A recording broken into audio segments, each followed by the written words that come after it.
안녕하세요. 곰돌이 변호사 이상헌 변호사입니다.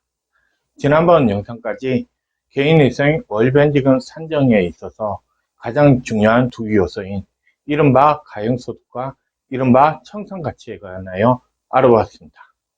이번 영상은 이른바 가용소득과 이른바 청산가치의 비교를 통하여 개인일생에 있어서 월변제금과 변제기간을 정하는 방법에 대하여 알아보도록 하겠습니다. 설명 영상으로 전환합니다. 이미 수차례 말씀드린 내용인데요. 개인일생의 정의에 관하여 다시 한번 말씀드리도록 하겠습니다.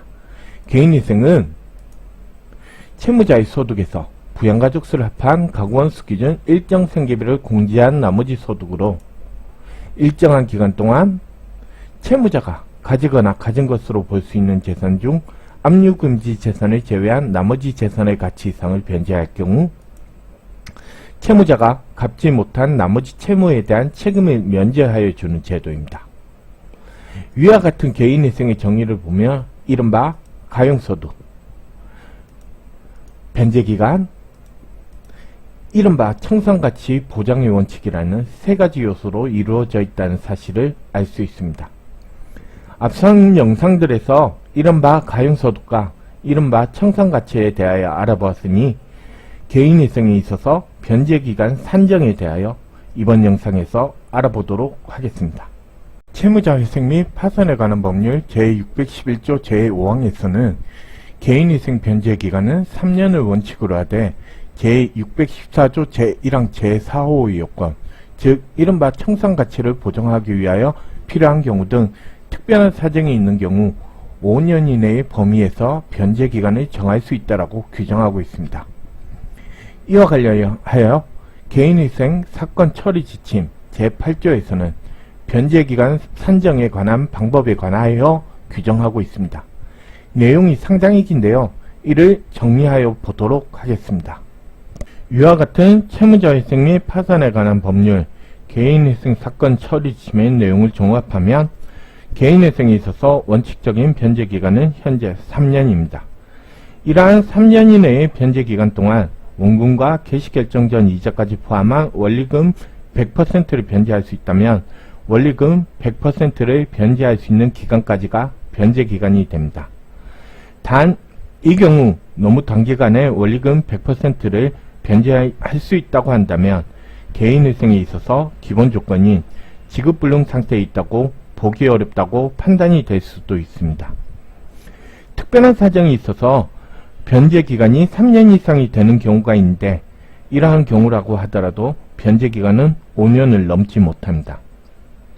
특별한 사정이 있는 경우에 대표적인 경우가 바로 채무자 회생 및 파산에 관한 법률 제614조 제1항 제4호의 요건, 즉 이른바 청산가치 보장의 원칙의 요건을 충족하지 못하는 경우인데 이때 변제기간은 이른바 청산가치 보장의 원칙의 요건을 충족하는 기간까지입니다.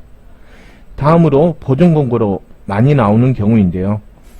신청인의 채무 발생 원인이 도박, 주식투자, 가상화폐 투자, 스포츠 토토 등 사행성 높은 행위를 한 경우 법원에서 변제기간을 늘리라고 하는 경우가 있습니다. 이러한 경우에 해당할지는 법원의 보증공고 내용에 따라 틀려지는데 운 좋으신 분들은 이러한 보증공고를 안 받으실 수도 있습니다. 마지막으로 이른바 소득이 너무 낮아 변제율이 너무 낮은 경우 변제율을 올리기 위하여 법원에서 변제기간을 늘리라고 하는 경우가 있습니다. 개인회생의 정의에서 본 바와 같이 변제기간 동안에 이른바 가용소득으로 이른바 청산가치 이상을 변제할 수 있어야 하는데 이를 이른바 청산가치 보장의 원칙이라고 합니다. 위와 같은 이른바 청산가치 보장의 원칙을 충족하는지 여부를 판단할 때 예상 월 변제금의 변제기간을 곱한 금액과 이른바 청산가치로 산정된 금액을 단순 비교하는 것이 아님을 주의하셔야 합니다. 이른바 청산가치는 현재의 가치임에 반하여 월 변제금은 장래에 지급될 금액이므로 채무자 회생 및 파산에 관한 법률 제614조 제2항 제1호에서는 변제계획 인가결정인을 기준으로 변제기간 동안에 이른바 가용소득과 이른바 청산가치를 비교하여 보도록 규정하고 있습니다. 이러한 미래 지급될 금액을 기준 시점 금액으로 환산함에 있어서 적용되는 수치가 호프만 수치와 라이프니츠 수치가 있는데요. 호프만 수치의 경우 교통사고로 인한 손해배상 청구 소송에서 적용되는 수치입니다. 개인회생에 있어서 변제금을 현재 가치로 환산하는 것에 적용되는 수치는 호프만 수치가 아닌 라이프니츠 수치입니다. 라이프니츠 수치와 관련한 내용입니다. 외우실 필요 없으세요. 넘어가도록 하겠습니다. 월 변제금에 정해진 변제기간에 해당하는 라이프니츠 수치를 곱한 금액에 해당하는 금액과 이른바 청산가치의 비교를 통해 이른바 청산가치 보장의 원칙을 충족하는지 여부를 판단합니다. 서울회생법원에서 발간한 개인 파산 회생 실무책을 보면 인가결정일 기준으로 3회분 이상의 변제금이 납입되어 있을 것을 전제로 하므로 3개월을 공제한 나머지 개월수의 라이프니츠 수치에 3을 더한 금액을 곱한다고 되어 있는데요. 사실 개인회생을 진행하다 보면 3개월분의 변제금보다 더 입금된 채로 인가결정이 되는 경우도 있고 아주 드물게 첫 변제금을 납입하기도 전에 인가결정이 나는 경우도 있으므로 그냥 변제개월수에 해당하는 라이프니츠 수치를 적용하는 것이 가장 간명한 방법입니다. 월 예상 변제금의 변제기간에 해당하는 라이프니츠 수치와 이른바 청산가치를 비교하여 봄으로써 이른바 청산가치 보장의 원칙을 충족하는지를 확인하는 방법이 있고 이른바 청산가치를 변제기간에 해당하는 라이프니츠 수치로 나누어 봄으로써 월 예상 변제금과 변제기간을 판단하는 방법이 있습니다. 예시를 들어보도록 하겠습니다. A라는 사람이 개인회생을 진행할 경우 이른바 가용소득 산정 결과 월 70만원이 나왔고 변제기간이 36개월로 정해졌으며 이른바 청산가치는 1,500만원으로 정해진 경우입니다. 이른바 월가용소득으로 산정된 70만원에 36개월의 라이프니츠 수치를 곱하면 약 2,336만원이 되므로 청산가치 이상을 변제하여 이른바 청산가치 보장의 원칙을 충족하게 됩니다. 위 예시에서 이른바 청산가치를 3,500만원으로 변경하여 보도록 하겠습니다. 그러면 월 70만원씩 36개월을 변제한다면 이의 현재 가치는 3,500만원보다 낮으므로 청산가치 보장의 원칙을 충족하지 못하게 됩니다. 이 경우 청산가치를 보장하기 위해서는 월 변제금을 올려야 하는데 청산가치를 36개월에 해당하는 라이프니츠 수치로 나눠 보면 월 변제금은 약 105만원이 되어야 합니다.